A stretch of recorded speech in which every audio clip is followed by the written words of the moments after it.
I want you to imagine driving 3 hours through pouring rain on Christmas Day, a box of presents rattling in the back of your Uta, only to pull into your daughter's driveway and see something that makes your blood run cold.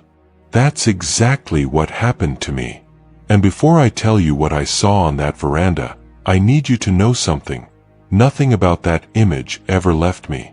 Stick around, because this story gets a lot darker before it gets better, and if you believe family should protect its own, you're going to want to see how this ends. If stories like this move you, please subscribe to this channel, and drop a comment below telling me where you're watching from. Now let me take you back to where it all began. My name is Malcolm Whitfield. I'm 68 years old, and until that Christmas, I thought I understood what grief looked like. My wife, Eileen, had passed away earlier that year after a long illness, and the house in Adelaide felt unbearably quiet without her. Some mornings I'd still find myself pouring 2 cups of tea out of habit before remembering there was only one of us left to drink it. The one thing keeping me going through those long, empty months was the thought of spending the holiday with my daughter, Renee, and her family up on the Gold Coast. Most of all, I couldn't wait to see my grandson, Ethan Sinclair.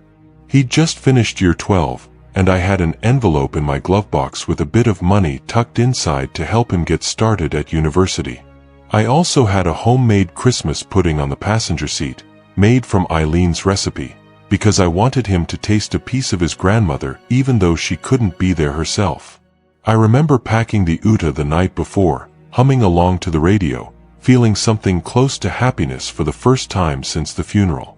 I had no idea that by the time I reached my destination, everything I thought I knew about my daughter's household was about to fall apart in front of me.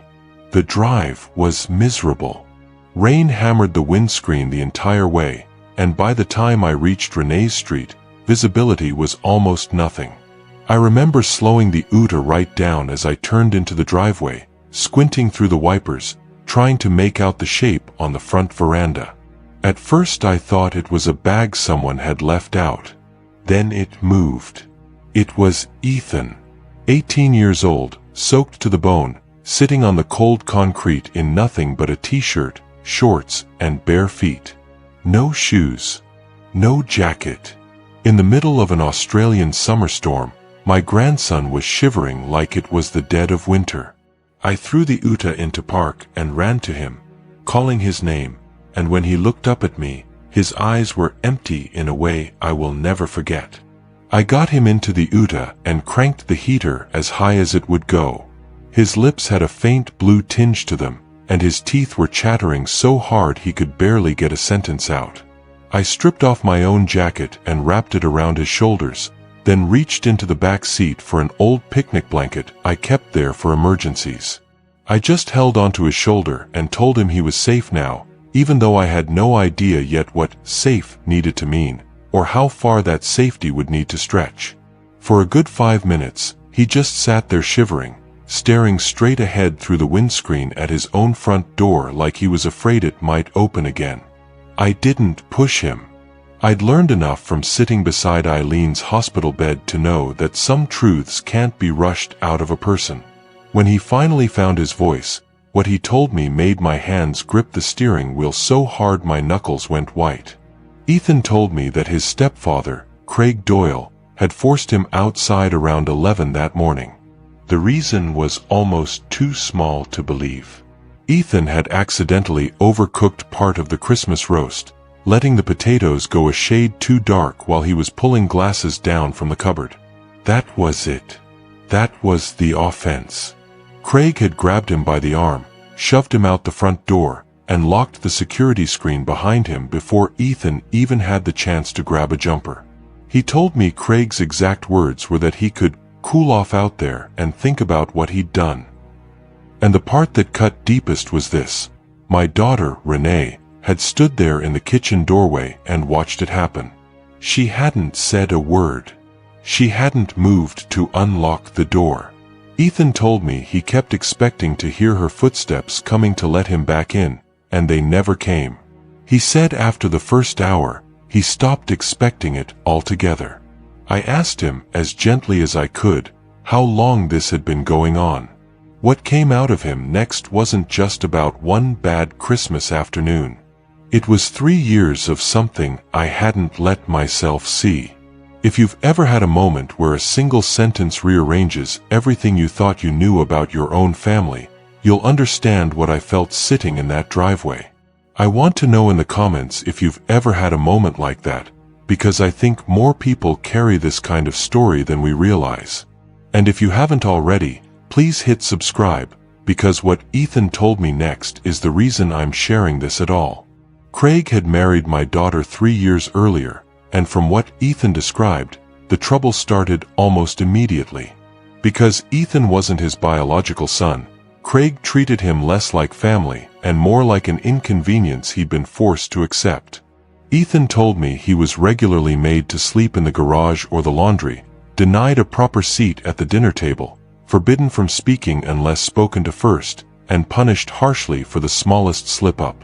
He also told me that Craig had a habit of comparing him to his own 2 younger children from a previous relationship, who lived with Craig on alternate weekends. Those 2 got new bikes for their birthdays and second helpings at dinner. Ethan got leftovers, if there were any, and a mattress on the garage floor whenever Craig decided he'd had enough of his attitude. Ethan said he stopped inviting friends around years ago because he never knew what mood the house would be in, and he was too ashamed to explain why he wasn't allowed inside certain rooms. I thought back to all the times I'd sensed something was wrong. The phone calls where Ethan sounded flat and distant, answering in single words before making an excuse to hang up. The visits where he seemed to flinch at raised voices, even when nobody was angry at him. The way he'd started keeping his bedroom door closed and his voice low, like he was trying to take up less space in the world. Every single time I'd raised it with Renee, she brushed it off. She always told me Ethan was acting out, and that Craig was simply trying to instill some discipline and responsibility in him. I believed her, because she was my daughter, and because I wanted to believe that my grandson's home was a safe one. Looking back, I think I believed her because the alternative was too painful to sit with. Sitting in that Uta, hearing the truth for the first time, I felt something in me shift from grief into anger. Not the kind of anger that clouds your judgment, but the kind that gives you a very clear, very cold purpose. I got out of the Uta, walked up that veranda, and pushed through the front door Craig had locked against his own stepson. Inside, the Christmas lunch was still laid out on the table, plates half full, crackers unpooled, as if nothing at all was wrong. Craig looked up at me with no shame on his face whatsoever. When I asked him how he could leave a boy out in the rain for hours over an overcooked roast, he didn't flinch. He told me it was reasonable discipline. He told me, in front of everyone, that he'd never intended to treat another man's son as his own. Renee didn't defend Ethan. She didn't defend me. She begged everyone to lower their voices and calm down, more concerned with avoiding a scene than with the fact that her son had nearly gotten hypothermic on her own front step. I want to pause here and ask you honestly, what would you have done in that room? I'd love to hear your answer in the comments, because what I did next changed everything for my family. I told Craig plainly that unless he apologized to Ethan and agreed to let him live somewhere safe, I would be contacting Queensland's child safety authorities and the police the moment I left that house. Craig didn't even pause to consider it. He refused outright, arms crossed, completely unmoved. That was the moment I stopped negotiating. I walked past him, helped Ethan gather what few belongings he had scattered around that house, a couple of school textbooks, a phone charger, and a small backpack that didn't take more than a minute to fill, and walked him straight back out to the Uta. Craig followed us as far as the front step, shouting after us that he'd report me for kidnapping, that I had no right to interfere in his household. I remember not even turning around. Ethan was 18. He was leaving of his own free will, and nothing Craig said was going to stop either of us. Renee stood frozen in the hallway behind Craig, and for a moment our eyes met. Neither of us said anything. We drove back toward Adelaide in silence for a long while, rain still coming down, but for the first time that day, Ethan wasn't shaking from the cold anymore. That evening, once we'd gotten home and dried off, I did the only thing that felt right. I drove us to our favorite local fish and chip shop, the one Eileen and I used to take Ethan to when he was small, and we sat at the kitchen table with the paper wrapping still greasy between us. It was there, away from Craig, away from Renee, that Ethan finally let the whole truth pour out. He talked for almost 2 hours. About the nights in the garage. About being hungry and too afraid to ask for food. About learning to stay silent because silence was safer than speaking up. I didn't interrupt him once. I just listened, the way Eileen always told me a person deserves to be listened to when they're finally brave enough to talk. I told him what she used to say, that family is supposed to protect each other no matter what. For the first time in years, I watched something ease in his shoulders. He looked, for just a moment, like a boy who finally felt safe. If this story is resonating with you, this is exactly the kind of moment I want more people to see, because listening without judgment can change a person's entire life. Please subscribe if you haven't yet, and tell me in the comments who in your life has been that person for you. Later that night, our quiet was interrupted by the sound of a Queensland police car pulling up outside, its lights washing red and blue across the front windows. Craig and Renee had reported that I'd unlawfully taken Ethan from their home. 2 officers stood in my doorway, one of them holding a small notebook, asking to speak with Ethan directly. I could feel my heart hammering, worried for a moment that this whole ordeal might somehow twist itself back around and land on Ethan or on me instead of where it belonged. When the officers came to speak with him, Ethan stayed remarkably calm. He explained plainly that he was 18 years old, an adult under the law, and that he had chosen to leave with me voluntarily. He described, in a steady voice, exactly what had happened on the veranda that morning. There was no kidnapping. There was a boy escaping a house where he'd been mistreated for years, and for the first time all day, I saw him stand a little taller while he said it. As the officers turned their questions toward Renee, asking about what exactly had happened that Christmas morning, I watched my daughter's composure finally crack. The weight of every excuse she'd made for 3 years seemed to land on her all at once. Standing in our doorway, in front of 2 police officers, Renee broke down. Through tears, she admitted that Craig had locked Ethan outside for hours in the rain. She admitted she'd known, on some level, that things were wrong for a long time, and that fear and a misguided sense of loyalty to her husband had kept her from stepping in to protect her own son. It wasn't an easy thing to hear as her father, but it was the truth, finally spoken out loud.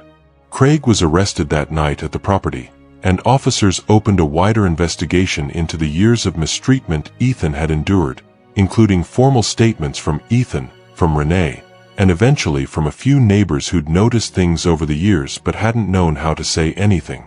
I remember standing in my hallway after the police left, the house finally quiet again, watching Ethan fall asleep on the couch under a blanket with the television murmuring low in the background. I sat in the armchair across from him for a long while, just watching him breathe evenly for what felt like the first truly peaceful night he'd had in years. 4 months later, Craig had been convicted on multiple child abuse-related offenses. He lost his job, and from what I understand, he left the state altogether, and I haven't heard his name mentioned since. Renee filed for divorce, found stable work at a local medical clinic, and eventually moved into my home alongside Ethan so we could all rebuild what had been broken. It wasn't instant. Trust doesn't come back overnight, not even between a mother and son. There were plenty of quiet dinners in those first weeks where nobody quite knew what to say. But little by little, I watched them find their way back to each other, one small conversation at a time, one shared laugh at a time, until the silence between them started to feel less like distance and more like comfort. Ethan earned a full scholarship to study engineering at university, but somewhere along the way, he started talking about switching paths entirely, towards social work, so he could help other young Australians who had lived through what he had. Some evenings, when the house is quiet, I still think about Eileen and how proud she would have been. Not because everything turned out perfectly, but because when it mattered most, our family finally chose honesty and courage over silence, and found its way home. Thank you for staying with me through this story. If it meant something to you, please subscribe to this channel for more stories like it, and leave a comment below sharing your thoughts. I read every single one.